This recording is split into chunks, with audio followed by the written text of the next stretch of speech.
Alright guys, TouchCobbit here again today, and we are in Anaheim. It is not sunny as yet, but we'll have to see. And yes, really cool to come in for the weekends. Hopefully I'll be able to see some of you guys if you are attending the event. Sorry the audio quality isn't quite as good. Unfortunately, I'm in a hotel room, bit of background noise, and also I can't bring my better microphone because it wouldn't be big enough to fit in my bag. So this will have to do. Hopefully it's not too bad. So today, a few things to discuss. Firstly, we have the Immortals OpTic gaming situation, then followed up by maybe some things to do with Hector, potentially buying, trying to start another organization, an article from Rush B. Then we can talk about some Call of Duty Modern Warfare things, and then the schedule for this weekend. Today is Thursday, should be coming at a pretty reasonable time. I'm recording this in the morning. Very nice. So yes, if you guys enjoy, subscribe if you are new as always. And let's hop right into it here. So, Immortals Gaming confirmed yesterday they have acquired Infinite Esports and Entertainment. I don't know why I said and entertainment like that. Basically, everything under the Immortals Gaming branding. Let me just mute this real quick. Okay, here we go. So, this is the video that they came out with. Okay, Immortals Gaming Club, congratulations, you bought all these brands. So, very well done. And yeah, so, okay. Basically, what's happened is it's been officially confirmed. We heard this a while ago that this was going to be happening. And yes, it does seem to have been officially confirmed now. Now, there's no statement from HECZ or anything like that. What I do want to look at is the official statement from Immortals themselves. Try and make sure this fits in the window here. I think that will do. So yes, okay, I'll go through this very briefly, but effectively they say, okay, we acquire Infinite Esports and Entertainment, parent of OpTic Gaming. Now, what they say is, which I'm sure is most crucial for you guys watching this, is that they do apparently want to keep the OpTic Gaming branding within Call of Duty. So let's have a look through real quick. Today we announced a transformative transaction, etc. All this good stuff happened, or not necessarily good, depending on your perspective, just stuff. But anyway, then we get to this point. Presence across every major esports league and game. The combined company's team holdings will include Overwatch League franchise LA Valiant, OpTic's Call of Duty World League team, and LCS franchise, and Brazil's flagship CSGO team MIBR. So basically, Immortals already owns MIBR and the LA Valiant, so therefore they will manage the Houston Outlaws on an interim basis, and they will also look to get rid of the CSGO team, because they can't keep the OpTic CSGO team while they also have the MIBR CSGO team as well, and they can't keep the Outlaws while they also have the LA Valiant in the Overwatch League. But they do say this: clearly, OpTic is a premier Call of Duty brand, managing director of Griffin Gaming Partners and chairman of Immortals Gaming Club board of directors. We are excited to work with our partners at Activision Blizzard to ensure that Call of Duty that OpTic continues to play a leading role in Call of Duty's future. So this is a good line. But look, the thing is, this is just coming from Immortals Gaming. Of course, they are going to say that, oh yeah, we're going to keep Call of Duty on because it's going to keep people happy, and it's what people want more generally. Hopefully, they will do so, but there may be better options. We'll have to see in terms of whether Hector can swoop in or something along those lines. But yes, so they do say that they are going to try and keep Call of Duty and to ensure that OpTic continues to play a leading role. So it may be that they do attempt to go after a franchising spot next year and then have the OpTic players play under that. But we do know that with the franchising coming in next year, OpTic Gaming as an entity will not exist in Call of Duty, because the name OpTic Gaming will not stand. It will be City followed by something else, because they are going down this franchising route, and I think it looks very likely that they're going to pretty much copy the Overwatch League model. So OpTic Gaming will not exist really in Call of Duty as a brand, as far as we're aware, by the time next season rolls around. So maybe they are just looking to maintain OpTic for the rest of this season, and then maybe they'll sell it off or something like that.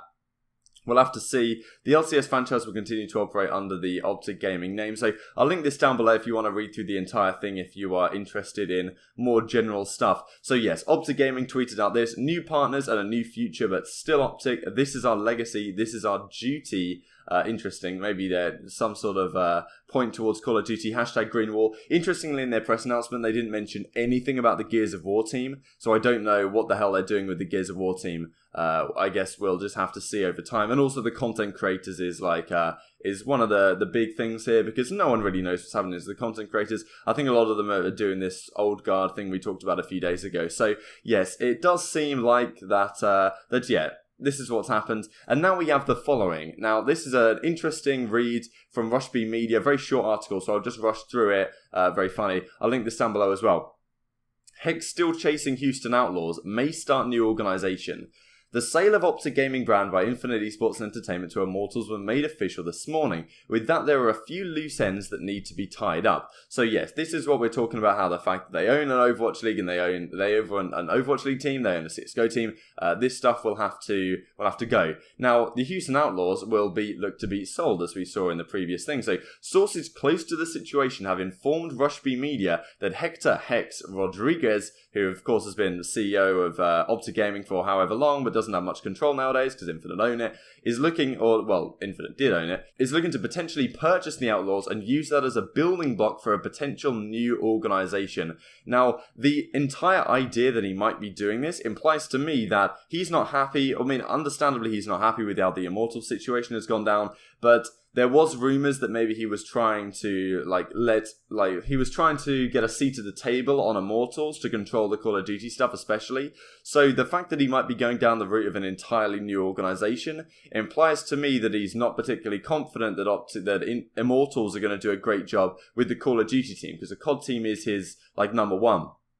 So the fact he's considering purchasing the Outlaws in order to maybe set a milestone or set a precedent to actually get the COD team back possibly is interesting. So yes, the Immortals Gaming press release mentioned that OpTic would be seeking a spot in the Call of Duty franchise league, which we did talk about, run by Blizzard that begins next season. Currently unclear if HECZ would also bid for a spot, but sources also stated Rodriguez had threatened to take the COD team and leave before Infinite was looking to sell just months ago. So that's basically all there is to say on it at this point. Looks very interesting. Whether HECZ will go down this route is of course yet to be confirmed, but it's a very interesting idea that he may look to go down this one. So let's move onwards here to some Modern Warfare stuff. So firstly, all the actors and voice actors in Modern Warfare are new, so apparently it's a new take on Captain Price or whatever, but it's not going to be the same voice actor, so no Craig Fairbass, and not really what we wanted to see, but hopefully they do a decent job,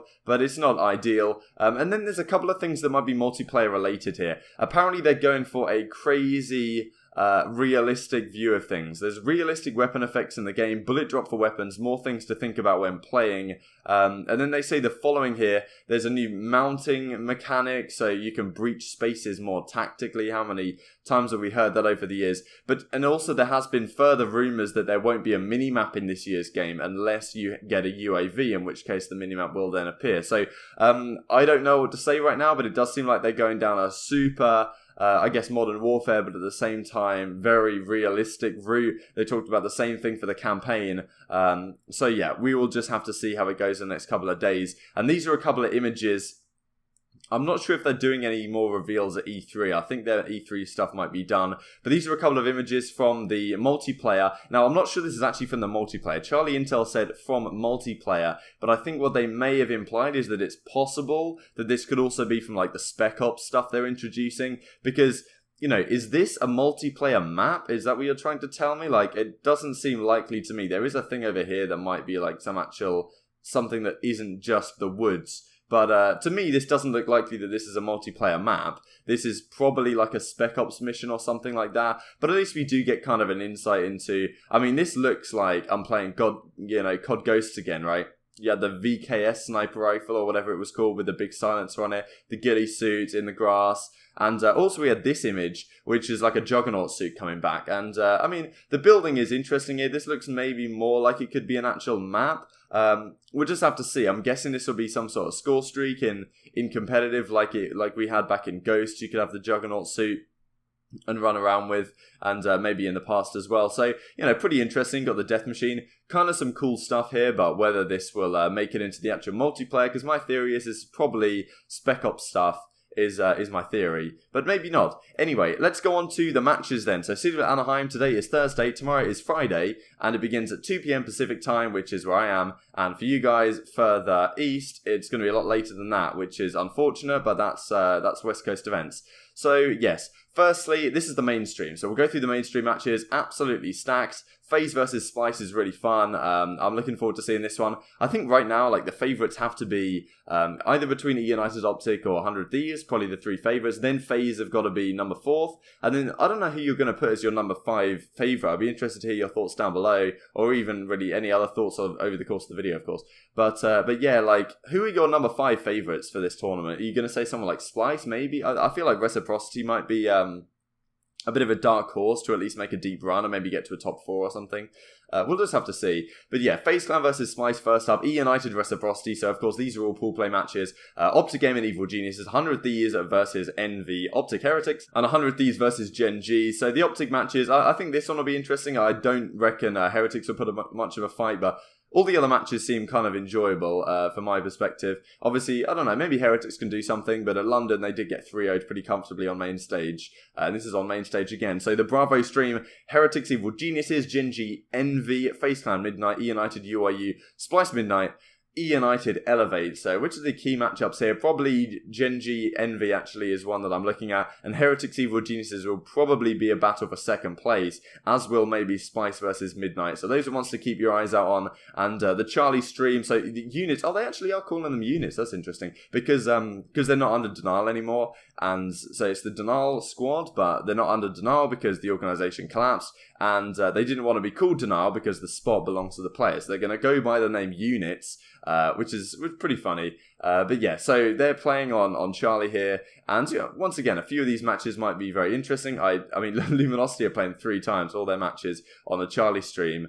We'll just have to see how it goes for them. They're playing with Ricky, it does seem, this weekend. And yes, the Delta stream is as follows. A couple of games for Reciprocity here, actually. So again, some big games for the second places, but as we've talked about before, the first places in each of the pools, for me, seems to be not necessarily a foregone conclusion, but there's a lot of talk about, well, okay, Pool A, like OpTic Gaming should win it, Pool B should be United, Pool C should be FaZes, and Pool D should be 100 Thieves, with, probably some competition, but not an incredible amount. So, yeah, be interested to hear your thoughts down below. Like if you guys enjoyed the video, subscribe if you are new as always. Thank you guys so much for watching, as always, and I will see you next time.